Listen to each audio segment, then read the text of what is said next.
내가 만약에 필라테스라는 키워드로 글을 쓰게 되는 사람이라고 한다면 필라테스 글을 쓰다가 어느 순간 다른 소재가 없어가지고 고가야 될 때가 분명히 존재할 거란 말이야. 근데 여기서는 필라테스를 조회하게 되면 1분 만에 1000개의 연관된 키워드를 모아준다는 거예요. 안녕하세요. 블로그 담당 컨설턴트 강사 동진쌤입니다. 내 블로그 대체 어떻게 운영해야 되고 돈이 되는 키워드는 어떻게 찾지? 이런 고민 한 번쯤 해보셨을 거예요. 오늘 영상에서는 돈이 되는 주제의 블로그를 찾는 방법과 그 주제를 찾았다면 주제 안에 있는 키워드를 쉴 새 없이 뽑아낼 수 있는 실전 전략까지 함께 준비해봤습니다.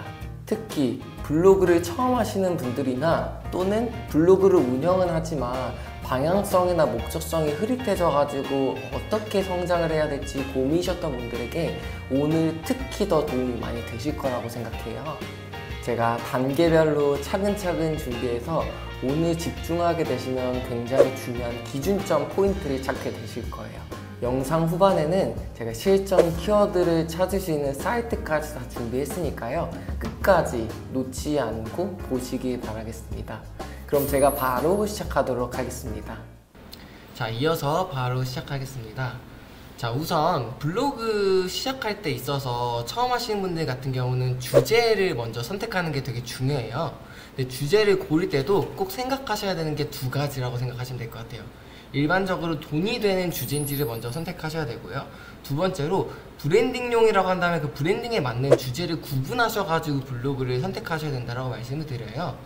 돈 되는 주제 같은 경우는 말 그대로 검색량은 많으면서도 상업성이 굉장히 높은 컨텐츠들이 돈이 잘 되는 주제라고 이야기를 하는데, 여기 같은 경우는 보시게 되시면 네이버 크리에이터 어드바이저에서는 매달 별로 어떤 컨텐츠랑 어떤 주제들이 검색량이나 관심도가 많은지를 다 볼 수가 있게 되어 있거든요. 근데 작년이 아닌 올해 이번 달 4월 같은 경우는 맛집이랑 뭐 패션이라든지 비즈니스, 뭐 컴퓨터, 뭐 스타 연예인, 리뷰 같은 것들이 굉장히 활성화되어 있다라고 저희들은 볼 수가 있는 거예요. 그러니까 다른 말로 하면 관심사가 많기 때문에 뭐 부동산이라든지 경제라든지 이런 재테크에 관련된 부분들은 돈이 많을 수밖에, 돈이 되는 주제로 갖고 저희들은 생각할 수가 있는 거고요. 반대로 뭐 영화라든지 미술이라든지 전시 같은 음악 같은 경우는 검색량 자체나 관심도도 그렇게 떨어지는 부분이기 때문에 돈이 그만큼 덜 될 수 있다는 거예요. 왜냐면 검색하는데 검색 단가, 광고 단가도 비교적 낮게 측정이 되기 때문에 검색량도 낮고 검색 단가도 낮아서 그만큼 돈이 안 되는 주제라는 걸 저희들은 생각할 수 있다는 거예요. 그래서 블로그를 처음 시작할 때부터 어떤 주제가 돈이 되는지부터 미리 생각할 수 있는 부분이고요. 두 번째로 또 그렇다라고 하면 생각해야 될 부분이 브랜딩용 주제는 또 다르게 접근할 수 있다는 거예요. 이 브랜딩용 주제 같은 경우는 나를 알리는 포지셔닝이기 때문에 나랑 관련 있는 컨텐츠들을 저희들은 선택할 수 있어요. 돈 되는 주제가 아니라 나의 직업에 대한 이야기일 수도 있고요. 교육에 대한 노하우일 수도 있고, 일상 내용이지만 육아까지 함께하는 육아 일상일 수도 있는 거고, 게임에 대한 주제를 하지만 특정 취미가 게임이라고 한다면 게임 또한 돈이 될 수 있는 주제로 브랜딩까지 만들어갈 수 있다는 거예요. 그래서 처음에는 이 돈 되는 주제랑 브랜딩용의 주제를 혼합해서 써볼 수 있는 주제가 가장 좋다라고 저는 말씀을 드리는 편이고요. 그렇게 돈 되는 주제도 정했고 브랜딩용 주제까지도 정했다라고 저희들이 생각한다라고 하면 다음으로 넘어가야 될 부분은 뭐냐? 선배 블로그를 찾아야 된다는 거예요. 주제를 정했다라고 하면 방향성이 잡혔기 때문에 그 방향성이 잡힌 주제에 대한 선배 블로그를 찾는 걸 저는 권장드려요. 일반적으로 네이버에서는 자, 공식 블로그라든지 이달의 블로그 같은 경우도 저희들이 확인할 수 있어요. 예를 들면 이달의 블로그 같은 경우는 2025년 5월달 이번 달 기준으로 비즈니스 경제 분야를 예시를 들면 이 비즈니스 경제 관련해서 활성화되고 그 좀 인기가 있는 주제들의 경제 분야에서 유명한 사람들을 뽑아줬다라는 거예요. 이 사람들 안에서 괜찮은 분들을 한 3명에서 5명 정도의 선배 블로그를 삼아서 벤치마킹 해보시라는 걸 권장드려요. 이분들은 어떤 컨텐츠들을 주로 많이 쓰고 있는지, 어떤 카테고리를 구성해서 따라가는지를 저희들은 따라가 보는 거예요. 그리고 또 네이버 안에서 보면 인플루언서라는 영역이 따로 있죠. 그래서 여기 인플루언서를 검색하셔서 인플루언서를 클릭하게 되면 네이버의 다양한 32가지의 주제 안에서 각 분야별로 인플루언서가 지금 보여진다는 거예요. 그럼 경제 분야에서 지금 부동산 쪽으로 유명한 분들을 이런 식으로 넘어가면서 인플루언서 한 분야를 뚜렷하게 운영해 가시는 분들을 저희들은 볼 수 있다는 거예요. 그래서 이분들의 그 구성도를 보면서 어떤 내용들을 많이 쓰고 있는지 살펴보면서 나는 어떤 블로그로서 운영해 나가야겠다는 걸 저희들은 미리 준비해 볼 수 있다는 거예요. 단 여기서 굉장히 중요한 팁이 하나 또 있습니다. 그게 뭐냐? 아무나 선배 블로그를 또 찾는 것이 아니라 선배 블로그를 찾았다라고 하면 컨텐츠라든지 카테고리까지 다 구성을 잘했다라고 가정을 하는 거예요. 다만 그 다음으로 중요한 게 내 블로그 등급과 이 선배 블로그의 등급이 비슷한지도 한번 체크를 꼭 해보셔야 된다는 거예요. 같은 등급의 블로그인지 같은 C랭크로서 내가 이 주제로 이분들이 썼던 주제에 대한 카테고리를 내가 또 벤치마킹해서 썼을 때 나랑 이 블로그랑 잘 따라갈 수 있는지 좀 활성화되고 있는지 블로그인지까지 꼭 체크해 봐야 된다는 거예요. 왜냐면 품질적으로 만약에 별로인 블로그를 찾아가게 되면 따라서 비슷하게 글을 제가 구성해서 썼는데 오히려 블로그 품질이 낮아질 수도 있게 되는 거예요. 그렇기 때문에 한 분야의 선배 블로그를 찾았다라고 하면 그 분야의 블로그를 한번 검색해 보는 거예요.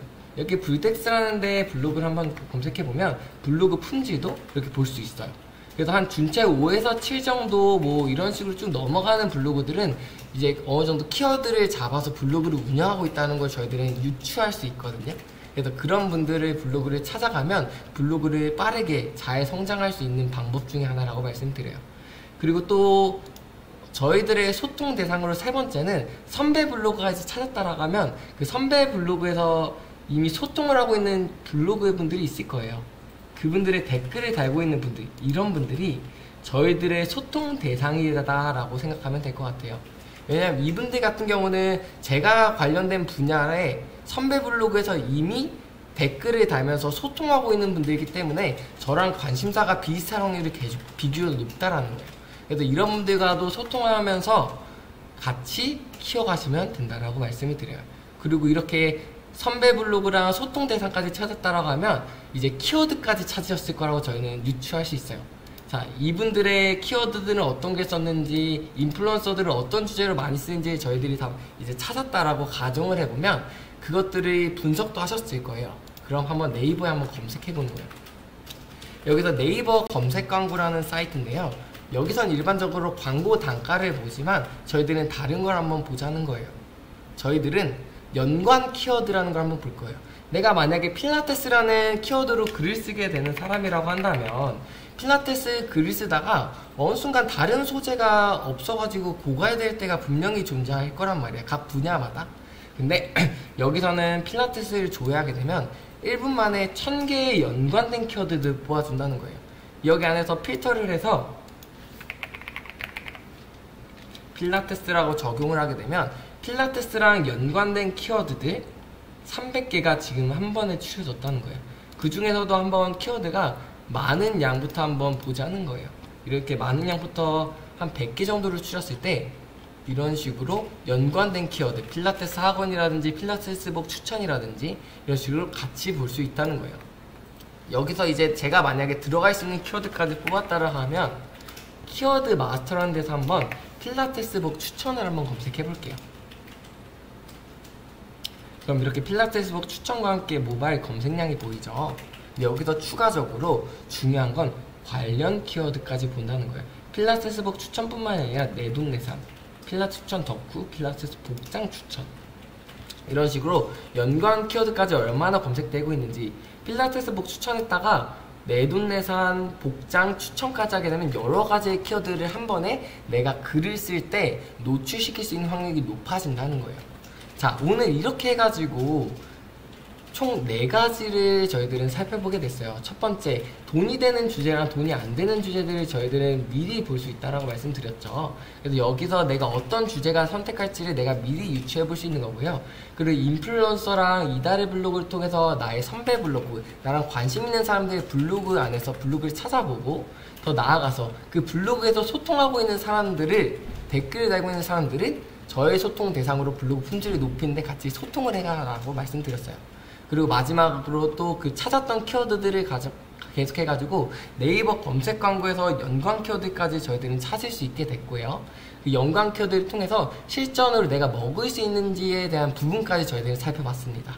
그래서 오늘 이렇게 알려드린 총 4가지를 기준으로 블로그의 방향성을 잡고 키워드를 설계해 가신다라고 하면 블로그를 빠르게 성장하실 수 있다라고 저는 말씀을 드려요.